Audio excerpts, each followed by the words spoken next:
The world as you know it has ended. The other worlds as you didn't know them are waiting with open arms.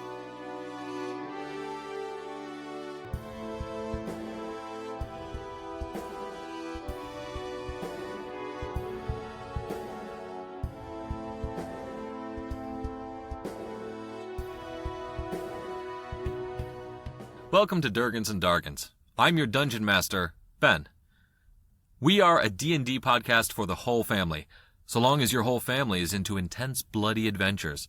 We take Dungeons and Dragons seriously, but we're not about to teach your 6-year-old any unfortunate vocabulary words. Joining me today is Charles. I'm Charles. And you play? Dungeons and Dragons. In that Dungeons and Dragons game, I play Runal Surname, the human wizard extraordinaire. And then we have Aaron. Hey, I'm Aaron. I'm playing Darren Buccaneer, the Minotaur Sorcerer. And then we have Matt. Hello. My name is Matt. I'm playing Jet, Gnome Fighter. At this point, our podcast has been posted for the world to hear. Thank you all for sticking with us for an entire 6 episodes and through the recent evolution of this podcast from one form into another. I actually, fun fact, have already had the podcast sent to me as a podcast recommendation from a friend of mine.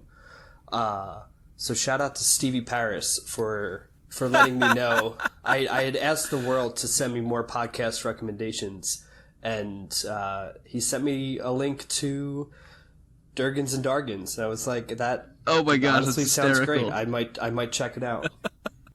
Oh, that's good.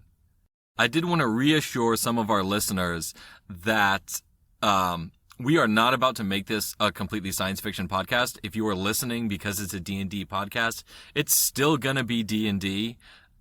This is just kind of shifting from more of a purely Lord of the Rings style world to more of like a Discworld style world. Yeah. So like Lord of the Rings, but with things like mindless bureaucracy, petty squabbles, and insurance fraud. So yeah, we're still playing D&D. We're not like changing the game base to some, I mean, it is some kind of wacky homebrew, but it's not a sci-fi wacky homebrew. Still going to be D&D. Let's play some Dungeons and Dragons. So, you guys were all led to your rooms in Professor Absentine's large laboratory complex by Roderick Stockenberg, who bids you good night, and then left to catch some sleep himself because he had his own mission in the morning. You guys each have a good long rest in your own rooms in this 3-room suite that you have been led to. There's each of you has your own room, and then there's like a common area with a little kitchen and a couch, and there's no TV, so the couch just kind of looks at a blank wall.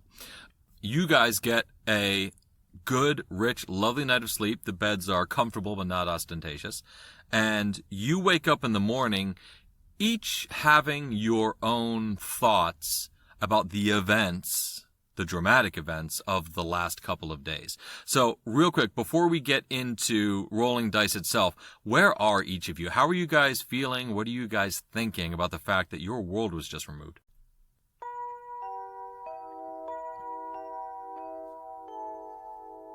I mean, Runal is very confused. This has been his whole life has been devoted to studying the world around him. So for that world to not be there anymore, it's kind of unsettling, but also sort of exciting that there's now so many more worlds for him to explore. So I think Runal is in like sort of a recalibration state of how does he take his MO of studying the world and now apply that to hundreds of worlds. At what point does Runal realize that he no longer has any student debt? Well, that hasn't hit him yet. Fortunately, he thinks of his family first. Because he did have a family. I don't know if we have at this point gone into our backstories in any depth. Runel did have an older brother who he had lost, so he's not completely new to mourning a family. Yeah, and it wasn't so much that Runel had debt, it was that his current funding had run out. So it wasn't like he was working to alleviate past debts. It was, in order to continue his work, he needs some dollar bills. Yeah, so the fact that he's in a new place, that doesn't really faze him as much. Okay. So let's do the rest of this in character. Let's say that each of you emerges from your rooms into this brightly lit common room, and all of you are in just a little bit of a daze, given what has happened. Yeah, talk amongst yourselves. Like, what's going on? How are you guys going to interact with each other about these momentous occasions? Real quick, though, we're level 4, right? You are level 4, rested, in a little bit of a shock, and now staring at one another, these friends that you have had for a relatively brief time in the span of your lives, but now the only ones that you know from the survival of your universe. How are you guys feeling about all this? Because, honestly, I don't quite know how I should be feeling. I'm amazed, excited, and devastated all at the same time. And you friends are probably the only people in the world I can talk to about this. Like, what do we do now? Grabs his flagon of juice, says, "That's a great question," and just starts chugging. There is a magical ice box there, and it has a flagon of orange juice, and there are tankards around for you to drink the orange juice. There's like there's a loaf of bread that has been left out for you with some hard cheese. Good hearty breakfast. That I am consuming the cheese, not nonchalantly.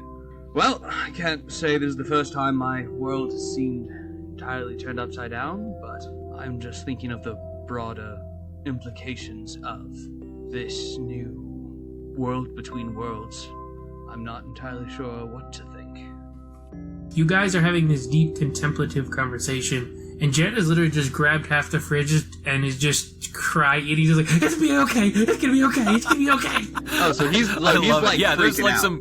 there's some cold pheasant in there. There's some like maybe the previous occupant left some yogurt in there or something, and it's like still probably good, but you don't know. And yeah, you're just wolfing it all down.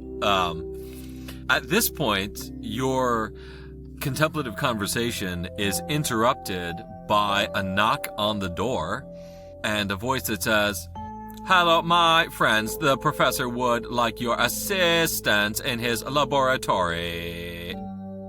Feasted enough, Jet? Okay. Oh dear.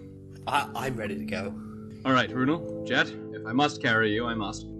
Hold me.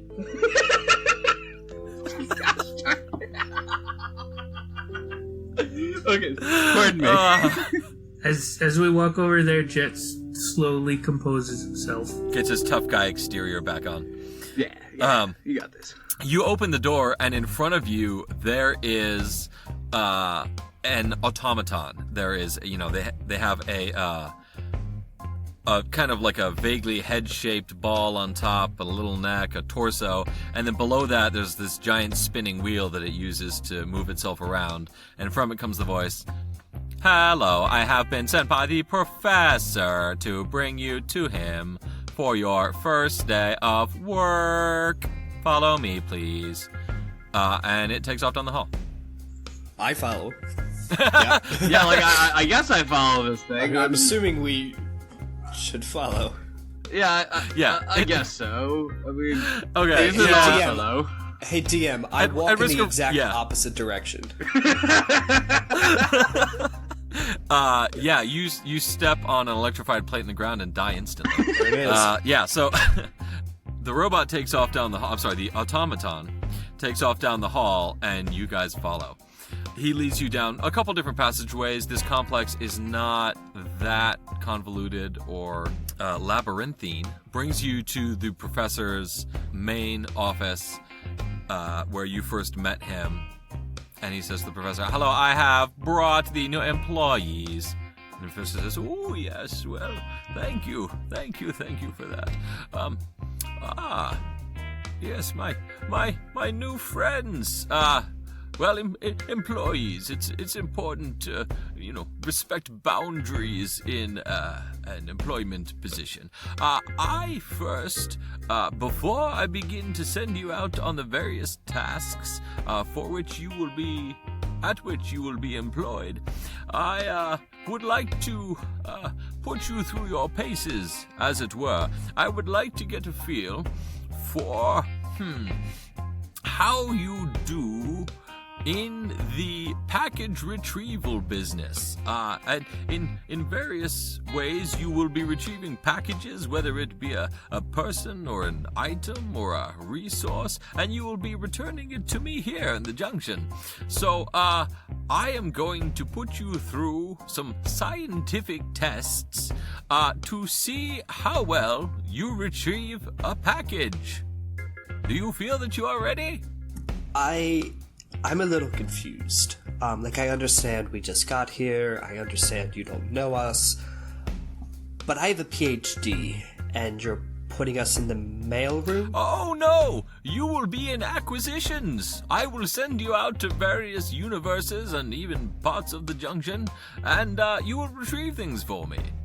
It will require brains as well as brawn, so please do not feel that your resources will be wasted. I mean, if that's how you feel is the best use of our skills, I suppose that we might agree to that. Are you just saying you're too high for this type of position? I'm just surprised is all. I would think that an establishment like yours would already have internal logistics set up. I mean, after the walk here and the shady thing we had to pass, I'm not sure this person, per se, has the most legal packages of all time. He looks at you with a shrewd look on his face. He says, exactly. I am given, shall we say, some leeway from the various authorities and bureaucracies of the Junction to conduct my research as I see fit, to an extent, so long as I don't get in anybody's way. I suppose you could say that some of the work that I do is clandestine, off the books, as it were. So, this is most likely going to be life-risking work. At times it will be. Yes. You can't make a scientific omelet without cracking a few non-scientific eggs. Though, I do hope that you will do more of the cracking than the being cracked. But that's why I'm trying to put you through your paces, to see what challenges I can send you to without risking your life and limbs too much. Alright, well, obviously we have a lot to learn about... Okay, let's crack some eggs. I love your spirit. Great. Follow me, I will bring you to the testing chambers. And he leads you down a short hallway and through an intersection and to a large, bright, white door that he unlocks with a key and guides you into and says, this room is magical. It will reform itself to create a specialized testing environment, and it will, well, I will get to see how well you interact in different scientific testing scenarios. You will be guided through the tests by my automated testing system. Doskla, please introduce yourselves to the test subjects. Hello, test subjects. Welcome to the testing scenario. Please get ready. All right, I'll leave you to it. And he shuts the door behind you, and you hear the lock click. You are in a large, mostly white room. There is a kind of like black, shiny floor, stone floor beneath you. The walls are white, the ceiling is white, and it seems to be a very, very large room. You can't quite, because it's sort of monochromatic, you can't quite get a feel for how large it is. But even as you're looking at it, it seems to expand.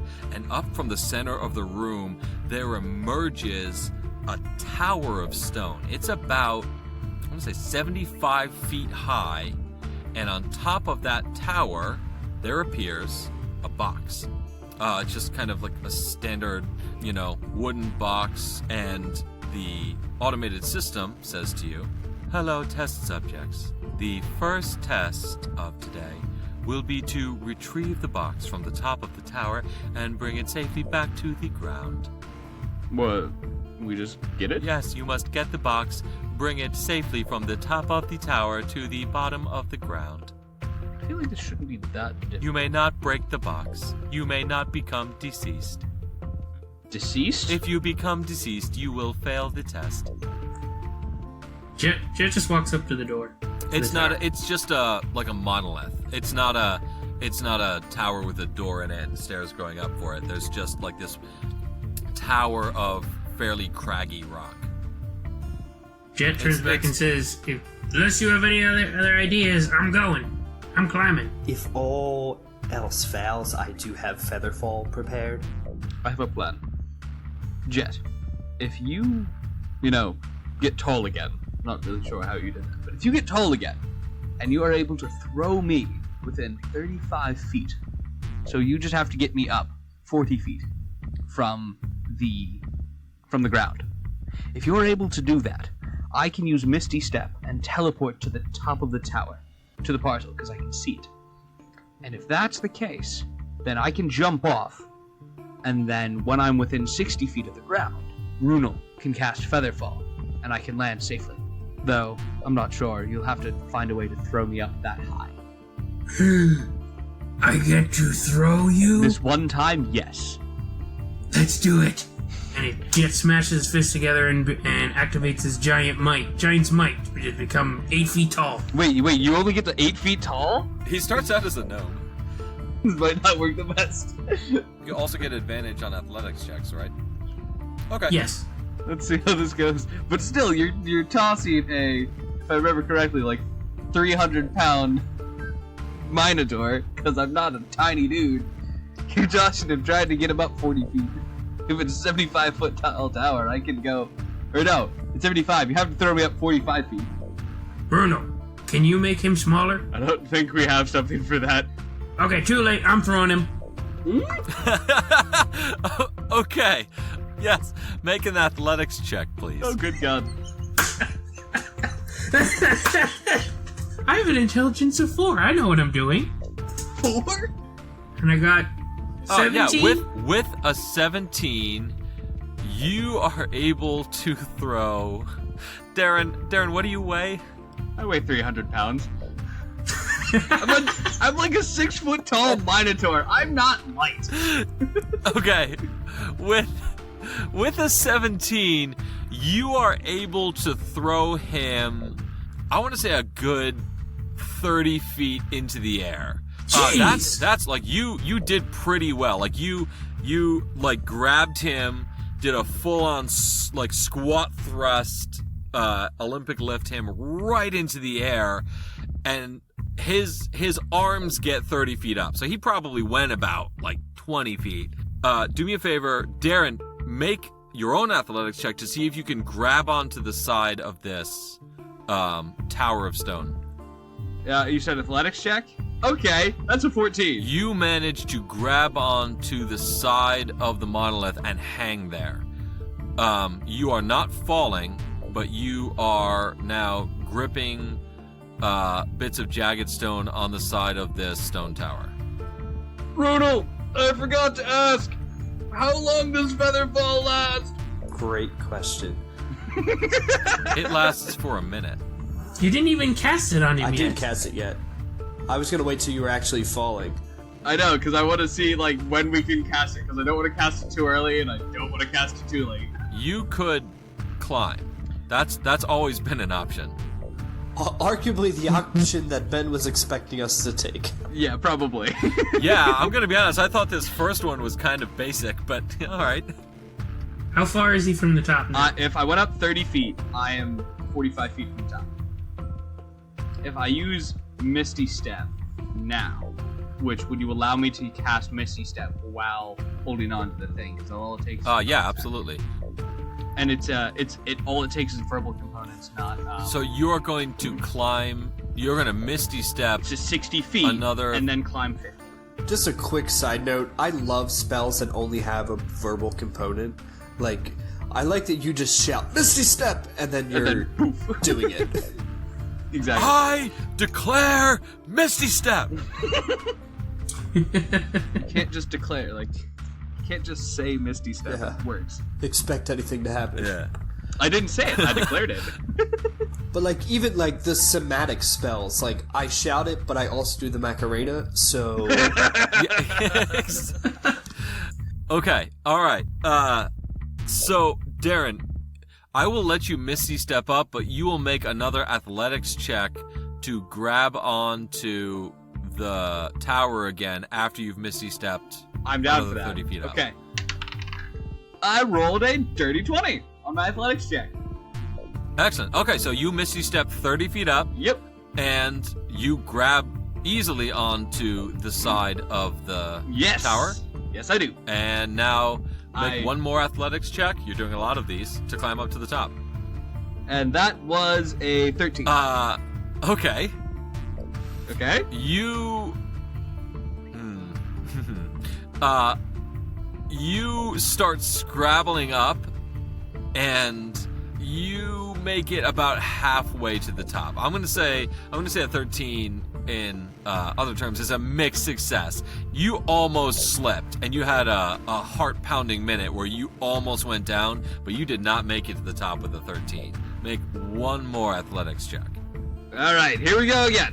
One more. That is a 17. There we go. I should make it up with the 17. Okay, you make it to the top. You are now on top of the tower. There is this. It's a wooden box. It's painted white. It may or may not have a pink heart painted on the side of it. You now are on top of it with this box. Are we enacting the rest of the plan? If so, describe it. Rudolph, get ready to cast! I've been ready this whole time. And right as I say that, I count to 3. 1, 2, 3! And then I just jump off the edge. I cast Featherfall. You float to the ground. Yeah, the box is only like 15 pounds. Not super heavy. You get to the bottom safely. Whew. You place the box on the ground, and the disembodied voice says, "Well done, you have passed the first test. You are now ready for the second test. Prepare yourselves." All of a sudden, the room shifts dramatically. The tower collapses back into the floor, and the side of the room that you are on seems to shoot high up into the air, even as the ceiling extends even further than that. And at the same time, the other side of the room also shoots high into the air with a large chasm in the middle of it. It is about maybe 50 feet across. The walls are once again kind of jagged stone. This is not a smooth wall. And on either side are several rocks, several large-sized boulders scattered throughout either side that seem to have emerged up from the floor. On the far side of the room is another crate. The crate that you just grabbed has mysteriously disappeared. There is now a new crate on the far side of the room, once again painted white with a little pink heart on the side of it. And the disembodied voice says, "The new test is to retrieve the package from the other side of the chasm and bring it back to your side of the chasm. Good luck." I can kind of see what you were saying, Runo, about this not being very dignified. Dropping the package in the chasm will result in failure of the test. Dropping yourselves in the chasm will result in failure of the test. All I can say is at least this AI doesn't seem to be homicidal. Ben, I finally played Portal 2. Just throw that out there. Oh, thank God. I'm glad somebody's getting the reference. Yeah. Do not look into the operational end of the device. I've been chuckling that. Yeah. Just waiting for if a J.K. Simmons character shows up, then I'll be on to They it. told me to stop making these pre-recorded messages, and you know what? No, that's almost direct. Your next task, bring me pictures of Spider-Man. Yeah. I hadn't made up my mind that there was going to be some kind of Spider-Man in this universe, but now I'm entertaining the idea. Yeah, I mean, we're in a multiverse thing. There has to be at least a billion Spider-Man. All right, so we gotta cross a chasm, fellas. If this has taken longer than a minute, then Jet has shrunk down Yes, again. Jet has shrunk down at this point. And also, you fall, you die. Fun! And how long is the chasm again? The chasm's about 50 feet across. 50. 50. Interesting. And it seems to be very, very deep, like maybe 100, 150 feet deep. And about how heavy is this package? The package is like 15 to 20 pounds. And I guess about how long do we have to complete this task? You were not given a time limit. Because someone could cast Unseen Servant, per se, and just go grab the package. Someone could. Is that someone would probably have to cast it as a ritual, though, because they don't have that spell prepared. How is he going to get across? How much weight did we agree that the unseen servant can lift? Just normal person weight. And so I'll give you the spell description. It's a medium force, so I'm assuming he can levitate. He's incorporeal. We did discuss this. What did you name him again? Pudgy. Pudgy, yeah. So we did establish that Pudgy could lift a bucket and a paintbrush. True. I think we might need to retcon this a little bit. We can say that Pudgy performed some absolutely phenomenal athletics checks and climbed the wall of City Hall to paint the Hodles Must Die on the side of it. But if I can just give you telekinesis, unlimited telekinesis, in the form of ritual casting Unseen Servant, I feel like that's overpowered. Alright. So, let's say that you can cast this Unseen Servant, and I guess you could make Arcana checks to see if the servant can, like, climb down the chasm and climb up the other side of the chasm, but I'm gonna say you can't just levitate it. How deep is the chasm? About 100 to 150 feet. Pudgy's range is only 60 feet, so that wouldn't work. I was... part of me was thinking of throwing. I mean, he is tiny now, so he having would him be easier live to up throw. to his name, throwing him across. I like that our solutions are just very consistent. Jet? Yes. We just throw each other. You'll have to toss me. I cannot make the jump. You have Hurling to toss each me. other. It would be a little karmic for Darren to throw Jet after Jet threw Darren. Yeah, it might be. It Jet could be.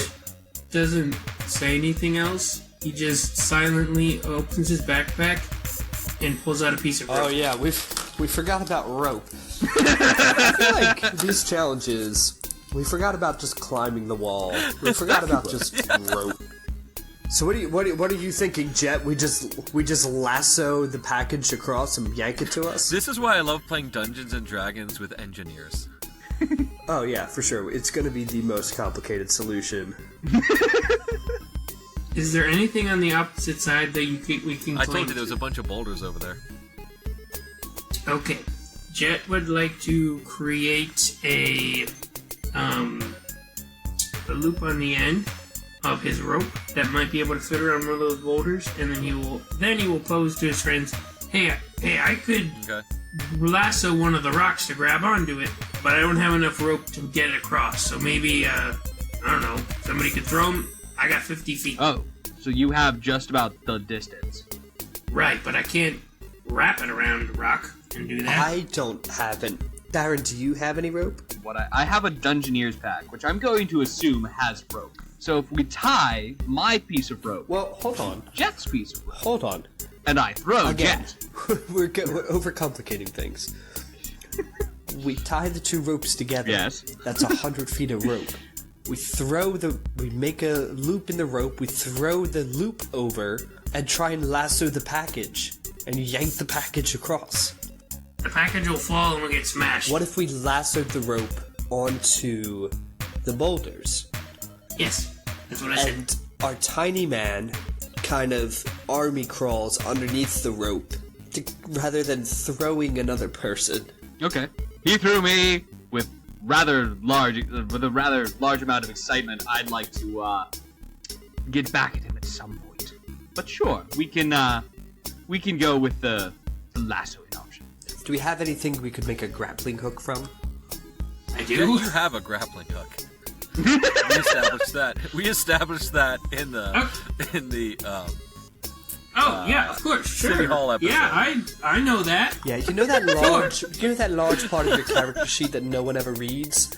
That's called your inventory. Let's for the rest of the challenges, everyone check that first. I'm telling you right now, nobody has a portal gun in their inventory Yet. yet. Yeah. Yes. I will say I have a casino universe amulet that I have no idea what that's from. Wait, what? Oh yeah, no, you guys were all given amulets that identify you as members of individual universes. I have the barbarian one, So right? like that's for general. It's like having a driver's license. You know, if some bureaucrat or law enforcement person says like, you know, registration please. Anyway, I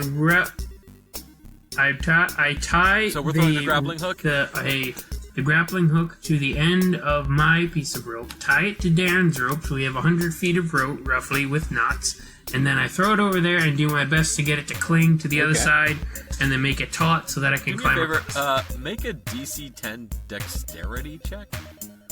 Okay. Or, yeah, we'll call it dexterity check. Ooh. Nope, that's a big ol' 3. Okay. Okay. Yeah. Alright, so continue with your plan, please. Wait, so what succeeded and what didn't? Did I throw the Just thing? continue with the plan. Wait, In fact, you know, I'm not gonna make you do it. You just keep throwing the, grappling hook until it catches. That's not, I mean, I'm not just gonna sit here and make you roll dexterity checks over and over again. so wait a minute. So the You roll just throw I it just until it made helps. was I threw it and then it clung, but I failed a check, so question mark. Yeah, so question Right? mark. Just Okay. continue with the plan, you know? It's latched. Okay. I know And it then once it's latched, then I attach the rope to a boulder that's on our side to make it taut. Okay. Okay. That's Runo. Could you do some more of your bibbly bopply stuff so I don't die? As soon as you start falling, I have my wand at the ready to cast Featherfall. Bibbly-bobbly. Okay. So then Jet sets our army crawl upside down the rope, whatever, to get across. And he makes it across without incident. You gotta be quicker, Ben. I called it. No! Oh dear. So, yes, that's right, because you are the dungeon master. So, Jet, with the roll that I just made, you make it to the second half of this rope spanning across the chasm before the knot comes undone. Your dexterity check was for tying the knot. So wait, he made it to the second rope though, right? You made it to the second rope, the knot comes undone, you swing down Tarzan style, and you As soon smack as he into started the falling, I cast wall Featherfall. on the far side of the chasm. Well, if he's smacking into the side of the chasm, he's still taking no damage. Okay, that's fair.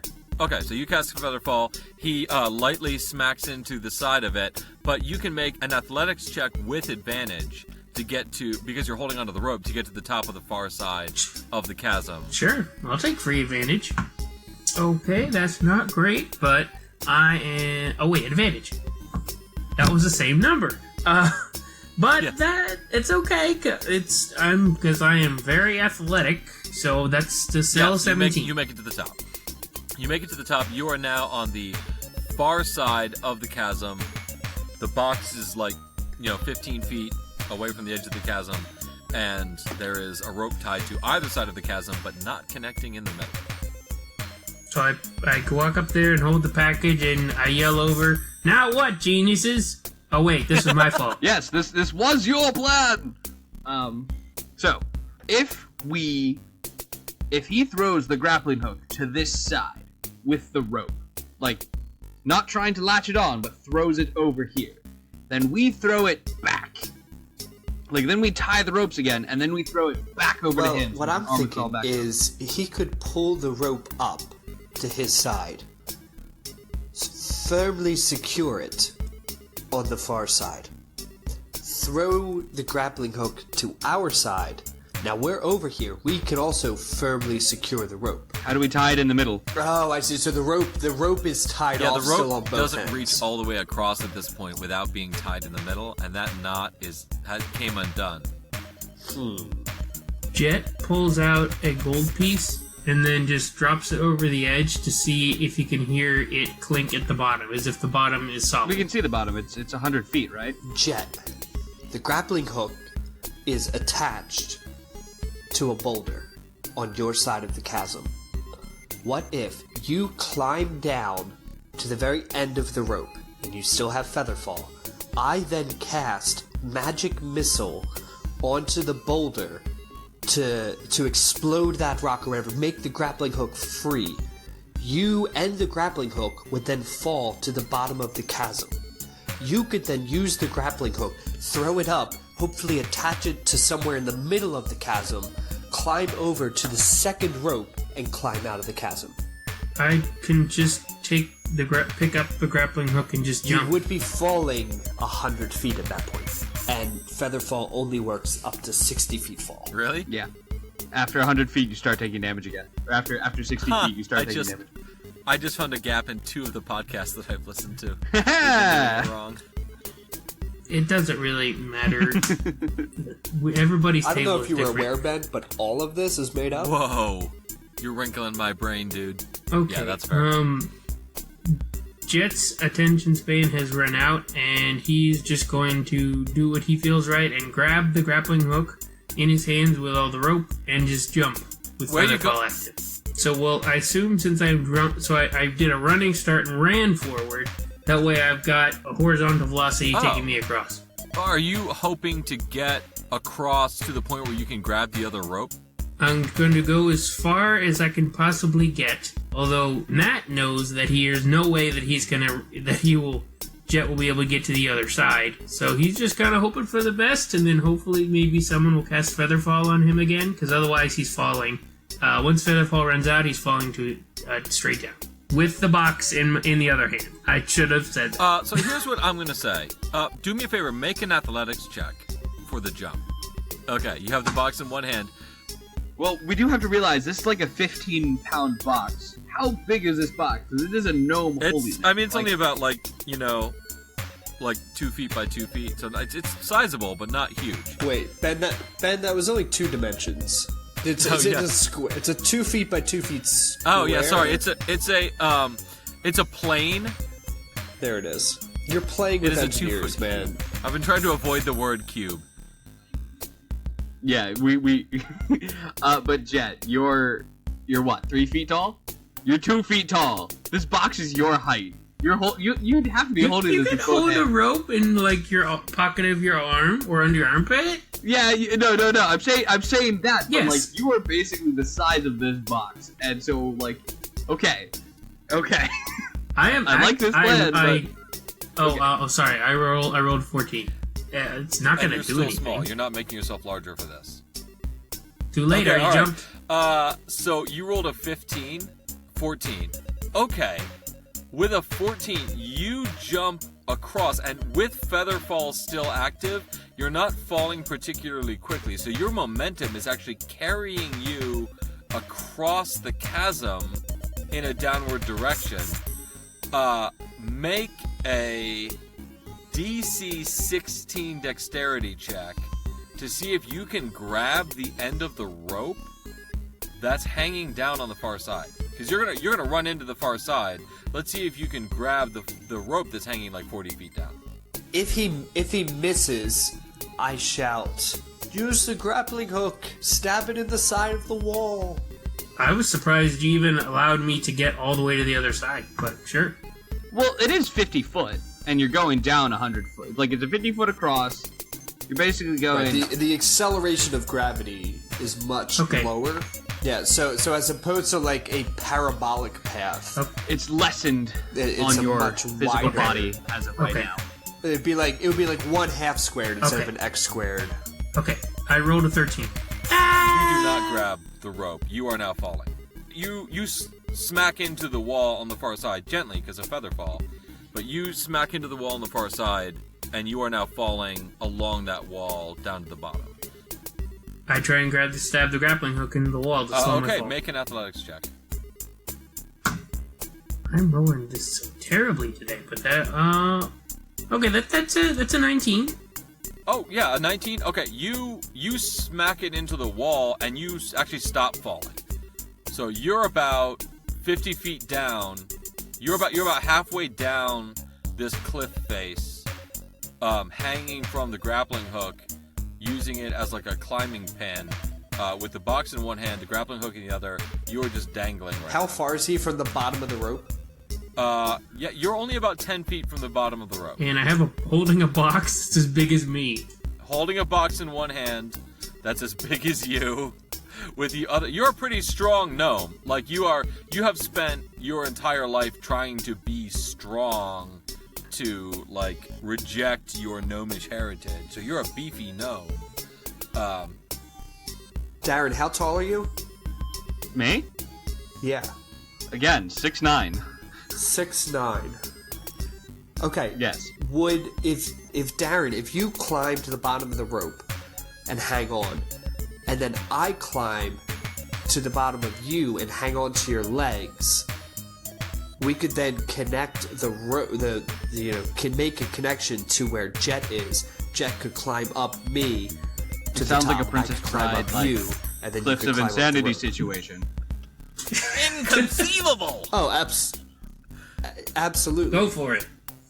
Because Jet is stout. Anybody want my peanut? He can't climb with one hand one hand full. I love So go how. for it. Okay, it's just I'm gonna be a good. I don't know, bad DM, good DM. I'm gonna be a kind DM here for a moment. I love the part of this plan where you guys are not attaching yourself to the top of the rope. You're going down to the bottom of the rope and hanging on from that to lengthen the rope. Yes. Oh yeah, for sure. Does that? Do you want to change your plan at all after I said that? Okay, so here's what I think we do. We untie the rope on our end. We tie it around my waist. Darren, you lower me down. I grab the package, and we come up, and then we lower me back down again, and I grab Jet and the grappling hook. I can get behind that. What are we rolling? So at this point, we are relying on Darren to make some great athletics checks. Darren, make an athletics check to lower Runel down. We're going to say that after the first knot fiasco, you guys learned to check your knots. You tie a good knot this time. Runel's not about to fall to his death. Darren, make an athletics check to lower Runel down. Athletics? Here we go. Well, that's a 6. Yeah. cast Runel casts Featherfall. Featherfall. Okay, that's fair. I will let you make an athletics check if you also want to but grab not till onto the halfway side down. of the chasm, or if you just want to cast Featherfall and end up at the bottom of the chasm. No, I'm gonna try. I'm gonna make the athletic check first. First, I'm gonna Okay. try and grab it, which Okay. I don't know if you know this, guys. Runel's not that athletic. Oh boy, yeah, he Okay, rolled 2. you cast Featherfall. Oh yeah, he for sure casts Featherfall. Okay, at this point, Darren, you're at the top. Jet, you're in the middle with half of the rope, which is connected to the grappling hook, which is hanging down to the bottom. You're 50 feet up. The rope is hanging down to the bottom. Runel, you're at the bottom with the other half of the rope, which I'm going to also say has a grappling hook on one end of it, because Jet and Darren had the same pack, and so there's going to be a grappling hook at the end of it. So you're at the bottom with a rope with a grappling hook, next to the rope that's dangling down with a grappling hook that is firmly connected to the wall, which Jet is hanging onto the top of. Jet could just become large, use the advantage on athletics, and climb to the top. And then if he gets to the top with the package, the simulation's Jet, over. you become large. At this point, you would be able to, like, at 8 feet with the 2-foot thing, you'd be able to, like, stuff the box in your shirt, the crate. So you can just kind of stuff the crate in your shirt and make an athletics check with advantage. There we go, 25. You climb to the top easily. You get to the top. You take the package out. You place it on the ground. And all of a sudden, the room shifts around again. The bottom of the chasm rises. The top of the chasm, the top of the cliff lowers. And all of a sudden, boom, the crate disappears. And you are in a flat room again. Runel, you and everybody else are just standing next to each other at this point. Well, that worked. We couldn't have thought of that before I jumped to the bottom. Perhaps. But I think it was a little bit more exciting. Engineers. We spent how long just playing you, the tutorial, the portal? Probably about the same length that all of us played the tutorial for Portal for the first time. Yes. It did take me quite a while to actually beat that level first. No shame. Okay, at this point, the room goes dark. You hear some clanking and clattering sounds. It's a large stream of blue and orange goo. And at the far end of the room, which all of a sudden seems a lot longer than it used to be, there is now a fire on the floor of the room, illuminating a group of 5 figures that are standing around it. And you can see in the flickering firelight, on the far side of that fire, there is we're not saying cube, there's a crate. There's a white crate. How big's the fire? These individuals seem like behind the flame? Do they seem to look somewhat like robed cultist individuals? No, they seem to be fairly generic-looking humanoid figures without any identifying markers. Oh, okay. They are wearing armor that looks like it's costume armor. Like, it kind of looks like it's made out of Cosplay? Yeah, but like bad cosplay. Oh. So The not LARPing like universe. maybe it's silver because it's like covered in duct tape. And these 5 humanoid figures are kind of like crouched around this fire. There's a crate on the far side of the fire, and you hear from the ether, the test at this point is to retrieve the package from the far side of the room and bring it back to the far wall of the room on your side. Good luck. How big is this fire? It's about the size of a typical campfire. Okay. Oh, so it's like, this is like a bandit center. Like, we've got to retrieve a box from a bandit camp. I want to use prestidigitation to snuff out their campfire. Okay. Yeah, prestidigitation can snuff out a campfire, right? I still have control flame, which can do the same, but Okay. alright. Well, mine's a cantrip. Okay. Is yours All right. a cantrip? Control flame's a cantrip, Oh, yeah. then yeah, either one of us. But it was my idea, so Yeah, I'm we doing can both it. do this. Actually, wait. What's the range of it? Because mine's only 60 feet. Oh shoot, mine's only 10 feet. Maybe yours is better. Yeah. Good point. Yeah, I'm going to, from a distance, I'm going to control the fire and just douse that Okay, campfire. are you... Okay, but you're... Okay, so at this point you're like 120 feet away. You're gonna need to sneak up to 60 feet away. Are we Okay. all sneaking but up together? we're in a white, flat room. There's It's not dark. really a way It's for very us to dark. sneak up. Oh, okay, You can when just dark. move All right, quietly. yeah. No one's looking in your direction. Okay, then. Slowly and stealthily, I creep towards 60 feet of the area. You don't get And to then- just say that. This is Dungeons and Dragons. Fine, I roll Stealth to check. get within 60 feet No, quietly. you don't say you roll. You say you do a thing, and then See, you that's a roll weird to see thing. if you He do it. did say it. So roll in a stealth character. check.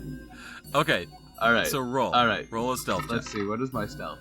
Oh, this is gonna be bad. Let's see how this goes, guys. 9. Okay.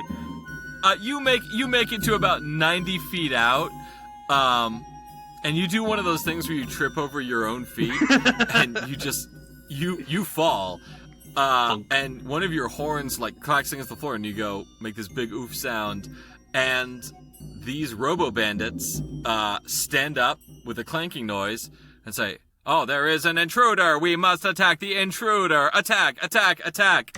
Whoops. And 3 of them start running towards you, and 2 of them pull out. They pull out their hands, and their hand kind of collapses down, and a hand crossbow emerges, and they fire attacks at you.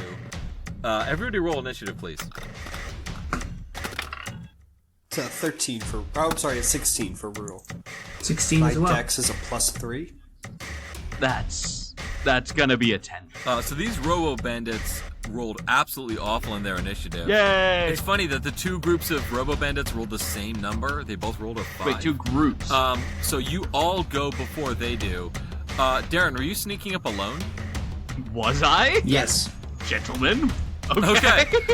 Okay. So Jet and Brunel, you are at you're 120 feet away. Darren, you are 90 feet away, and these robo bandits are starting to head in your direction. What do we all do? Whose turn is it? I think Jet, you have the higher dex. Nope, no Bruno does. Brunel, it's your turn first. Alright, so Brunel is gonna run up next to Darren. And because we weren't able to put out the fire, I'm just gonna go in the complete opposite direction, and I'm gonna cast Firebolt. Okay. Who are you attacking? One of the robots. I guess know. that One. part. There's 3 of Whoever's them that are closest. starting to head towards Darren with swords drawn, and there are 2 of them with hand crossbows. One of the sword ones. Okay. And that's a 21 to hit. Okay, that hits. Nice. And that is 6 points of Okay, fire damage. all right. These things are metal, though, right? Like they're robots, so they're clearly metal, correct? Yes, they're metal, but they're not resistant to fire damage. These are simulation robots. Yes, that robot takes 6 points of damage. And I don't know if I said, but I am also next to Darren now. We're Okay, both yes. 90 All right, you feet move away. forward. Excellent. Jet, what are we doing? Jet is going to can't turn big anymore, so he is just going to book it and trying to get to the box first.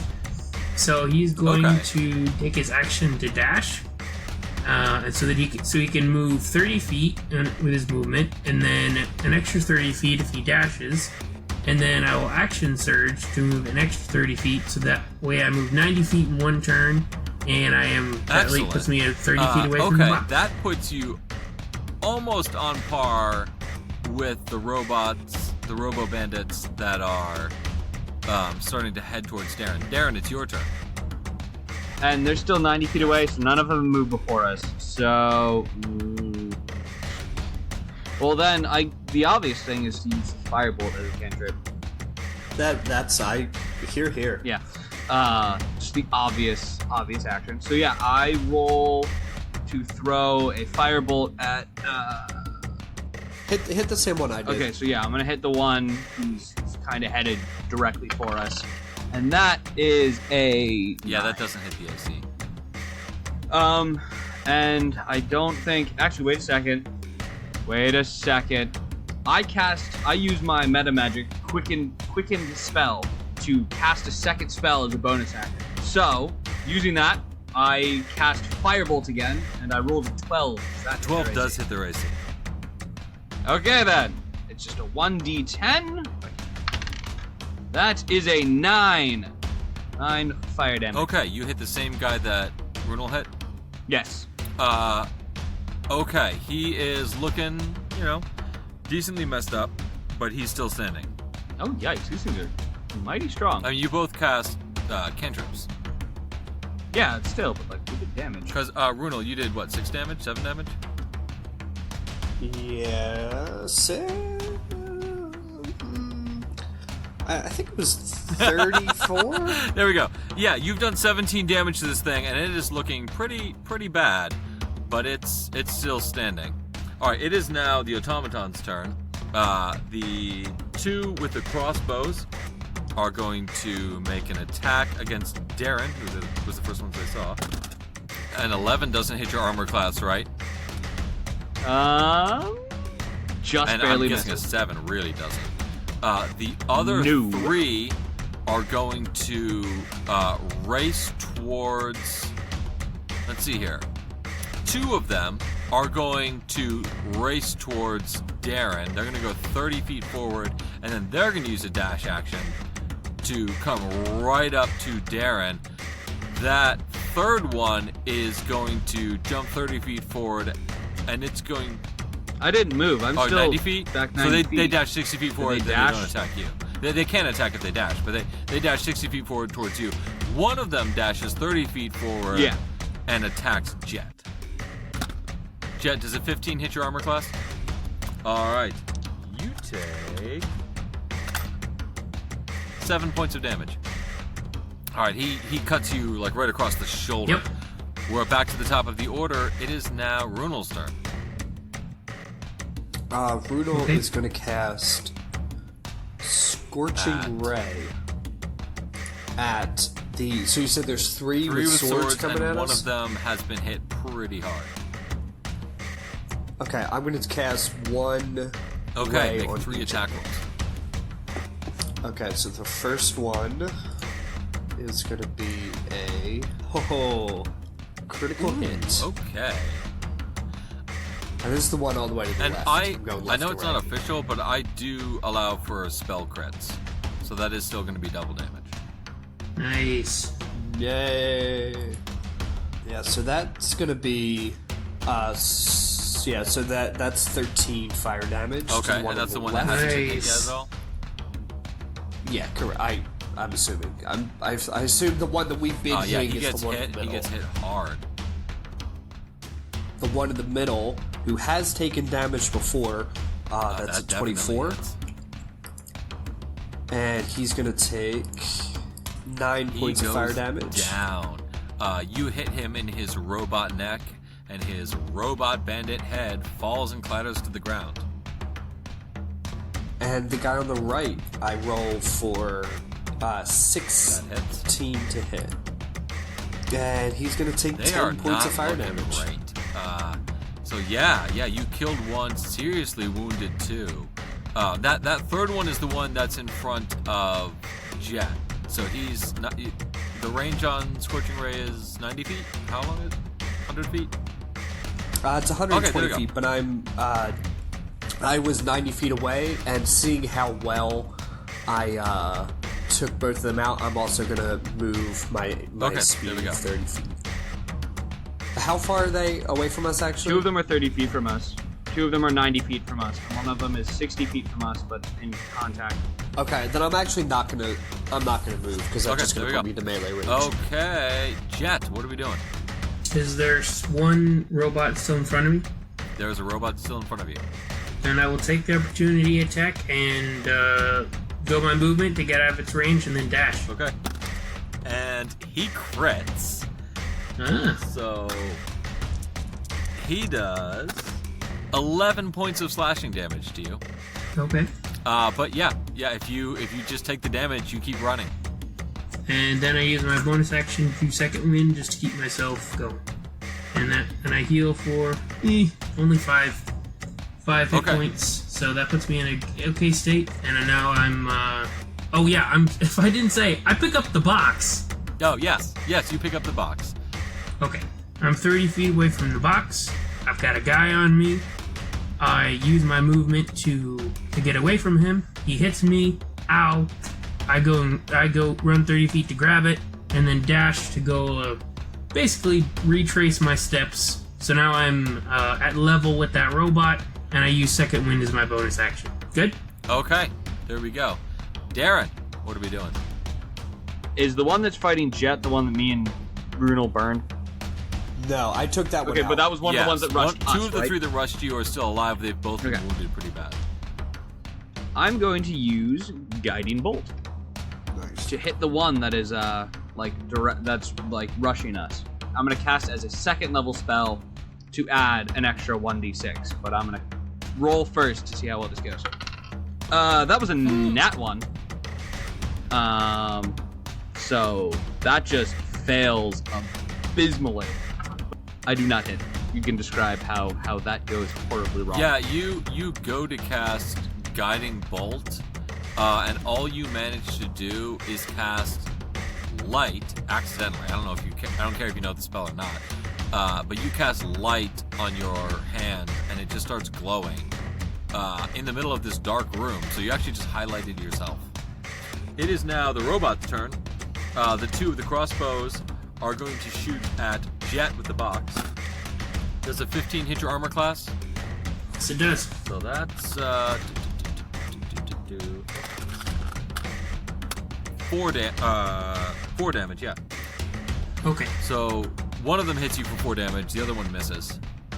And then so now the two robots, the two robo bandits that are in melee range, one rushes forward and attacks you with its long sword, Darren. A 10 does not hit your armor class. And Jet... No, it does not. Oh man, they are rolling so well against Jet. Dirty 20 does hit your armor class, yes? Yes, but I'm going to activate my Cloud Rune to redirect the attack roll to the weakest looking robot. But does it have to be in melee range? So if there's a robot within 30 feet of me, then I can, whatever is trying to hit me, I redirect that attack roll to that guy who's in 30 feet. And then they get hit with that attack with that same attack roll. Okay, your Cloud Rune activates, and a burst of magical wind happens, and this robot swings a sword, and somehow it comes out of its hand, which is weird because it's like attached to its hand. And the sword comes out and goes striking at its compatriot for 3 damage, and its compatriot is looking even more hurt, and it kind of looks confused in its robot sort of way, looking over like, man, how did that sword get there? All right, it is now back to the top of the order. We're dealing with Runel. There's how many? They're both So are at this still point, rushing us? there is one that is in melee range of Darren, one that is in melee range of Jet, and 2 that are in the back that are shooting arrows. So there's 5 Yes. in total, and we've killed one of them already. Great. The one that's in melee range of Jet, because he has the package, I'm going to cast Okay. Magic Missile. And I'm actually... Well, so if I guess they all the missiles come out of my wand at the same time, right? So I can't wait to see if one of them dies to redirect it to the other one? Yeah, no, you're going to have to divide them up as is. And it does, what, 1d4 plus 1 damage? Correct. Okay, yeah, you're not certain how many it would take to kill this guy. Alright, then let's do... I'm going to cast it as a second level, so I get 4 missiles. And let's do 2 at Jet's Okay. guy and 2 at Darren's guy. Yeah. Yep. Well, the first one is a 2. That's to... we'll say that we'll do Darren's first, just because That's 2 cheating. and... Up and a 5. So the first one takes 7 points of force damage. Alright, he goes down. He goes down. You hit him directly in the head with these 2 bolts, right in his little robot eyes, and boom, he goes over backwards and does not get I out. was just learning to love. My robo wife and robo children. Oh no. So then the second one is going to take... first one does 3 damage and 4 damage, so 7 points of force he's damage. looking so messed up. So messed up, but he is still standing. Cool. Well, that is... I will move my 30 feet, so I will be 60 feet from the ranged Okay. boys. Alright, now we're talking Jet. Okay. So are there anybody still trying to attack me that's in front of my face? There is still one guy directly in front of you. He is looking super weak, though. Okay. So Jet is just just had enough of this, so he's going to jump on this robot's head and attempt to use his bare strength to rip its robot head off as an unarmed strike. Okay, make an attack roll. Oh man, the Jet is so confident. He's like, "This is still gonna work," and he just goes, "Eek," and it doesn't move at all because that was a natural one. Yeah, you go to grab this robot's head, and it's pretty dark in here. None of you have dark vision. All you're fighting in the flickering light of a fairly distant fire at this point. You go to grab his head, and you grab the air, and you yank the air really, really hard, and you end up doing just kind of this like pirouette, half backward somersault thing, where nothing ends up happening because you just grabbed the thing. Well, hang on. Roll for damage on the air. Yeah, go ahead. Roll for damage on the air. Okay, that's a 1d8, and it's a 5. Yeah, the air. The air is bloody. The air is not happy with you, but it's still standing. Let's see here. Let's go ahead, so, Darren. Okay, wait a minute. Then that was my action was to attack. I totally missed, but anyway, I'm still gonna use my movement to run 30 feet away up in the opposite direction of the fire. Okay, you do take an opportunity attack. Sure. He rolls a 7, so he doesn't hit you. But the air does take another 6 damage. Is what's his name holding the box still? Should there be a roll of like if he gets hit? No, the robot was not aiming at the box. Okay. Whose side are you on? I'm Teacher, you forgot to assign homework. All right, my turn. I'm gonna try and hit one of those glowy dudes. One of the dudes in the back who has been shooting at us constantly. I'm going to try guiding bolt again. Wow, luck is not on my side. That's a 7. That does not hit. Your other hand starts glowing. You now have 2 glowing hands. You're just glowing. They're looking at you. They're gonna have advantage when they start shooting their arrows at you now. I'm literally down 2 of my 3 second level spell slots, and I have done absolutely nothing. Yeah, that does really stink, doesn't it? Okay. Yeah, it is now their turn. So, the one that was next to you, Jet, is going to rush forward 30 feet, and it's going to attack you. Does an 11 hit your armor class? Nope.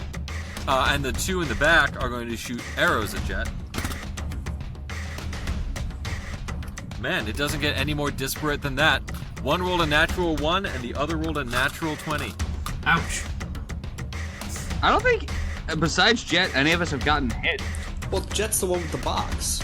I don't know much about football, but usually the guy getting tackled is the one with the Jet, ball. you take 8 points of piercing damage. Okay. Yeah, so at this point, we are back to the top of the order with Runel. All right, Runel's going to cast Magic Missile as a 2nd level again. This time he's going to... Well, first... No, I'll stay where I am. I like where I am. 60 feet from the ranged guys. I'm going to cast 1 Magic Missile at the melee boy for 3 force damage. Yeah, the moment you decided to cast a magic missile at him, he was dead. He had 1 HP left. That's beautiful. Yeah, you hit him just straight in the torso. It knocks him back. It sends him flying a lot further than it seems like it should have for a robot of his weight. But he is down. And at this point, you have the rest of the magic missiles. I got 3 bolts that are heading directly for the ranged robot on the right. Neither one of them have taken damage, correct? Yeah, so all 3 go to the one on the right. So that's 2, 3, and 3. So 8 points of force. Oh, yeah, you plonk him directly center of mass, and he rocks back a little bit, but he is still standing. Okay, Darren, what are we up to? Alright, we're gonna do this with a different die this time, but one more time. first level guiding bolt at the one that that Runel Okay. didn't just hit. That's another one. I have just lit up like a Christmas tree right now. Yeah, at this point, there is like a light glowing, but you're just glowing all over the place at this point. You are basically casting light on yourself as a first level, or as a cantrip over and over again.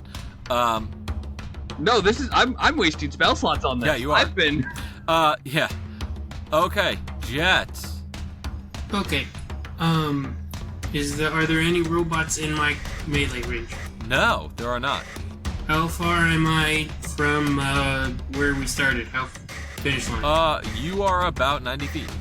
Oh, okay. Then I don't have any. I assume I don't have any tools or anything because that kind of got lost in the universe ending. So I'm gonna be boring and just dash and then move 60 feet. Why you don't have what tools? I thought I had like thieves tools and some cooking tools and stuff. If you had anything in your pack, I'm just gonna assume that you guys have like in typical D&D rules, you basically carry your packs everywhere, even if it doesn't make sense to not have packs. You just have everything that would still be in your pack. So you still have thieves tools and all that sort of thing. Okay, could I argue I still have a makeshift improvised hand axe? Did you have one in? Yeah. Did you have one when you started? Basically. Yeah, sure. Okay, you have an improvised hand axe. Okay, so I chuck a hand axe at the weakest looking robot, and then I use my movement to run 30 feet. Okay, all right. Make an attack roll. That's right, because you had a meat. 21. Yeah, that hits. For 4 slashing damage. Okay. You hit the wounded one, and he looks super wounded. Yeah, your meat cleaver knocks off a lot of his cardboard armor. And you can see a few wires protruding underneath it. That's it. And then you move 30 feet, and then it is the robot's turn. They're going to shoot. At this point, they're going to shoot at the giant ball of light that is Darren. Does a 17 hit your armor class? Well, then a 19 definitely does. Yep. You take, between the two of them, you take 10 piercing damage. Oof. There's a third of my health pretty much gone. All right. It is back to the top of the order with Runel. All right, Runel is going to cast.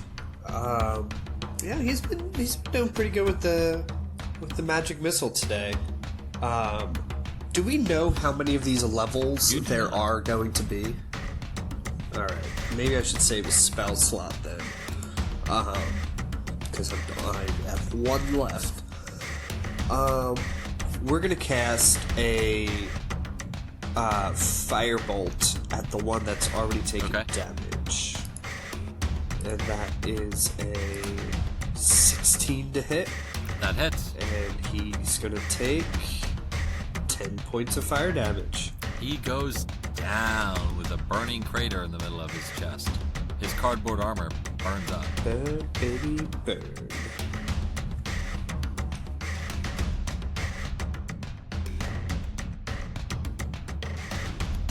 All right, Jet, it is your turn.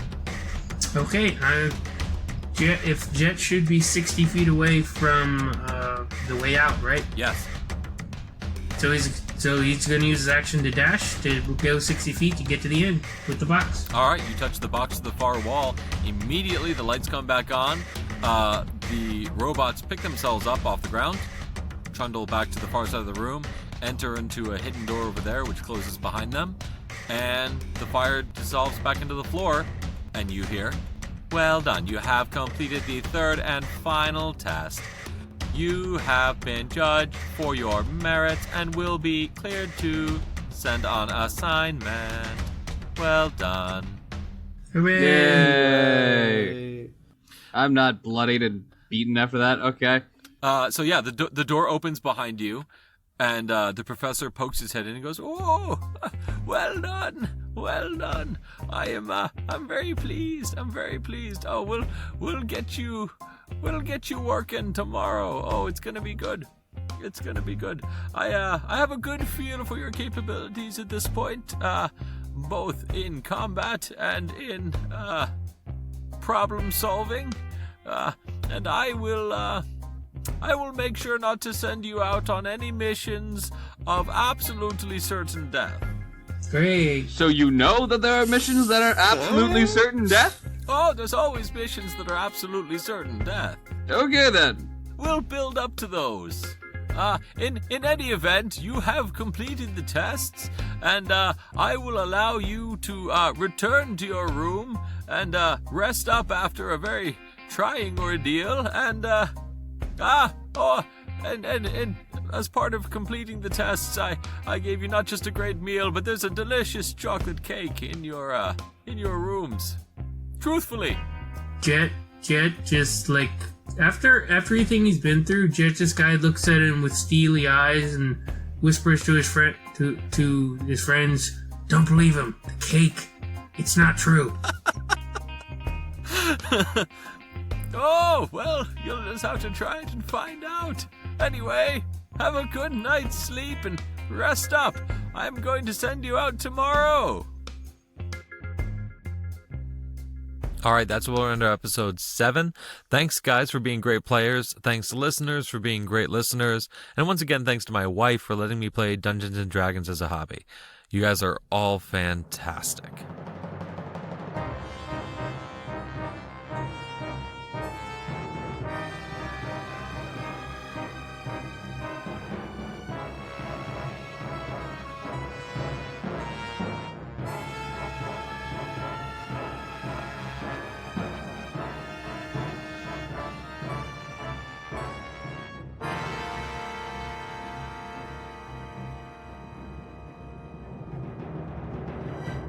The following tracks were used with the permission of a free license through Incompetech Film Music.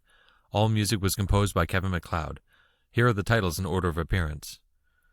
Second Coming Instrumental, Mana 2 Part 2, Finding the Balance, 8-Bit Dungeon Level, Vulcan, Junkyard Tribe, and Attack of the Mole Men. Thank you, Kevin MacLeod. Your stuff has been fantastic.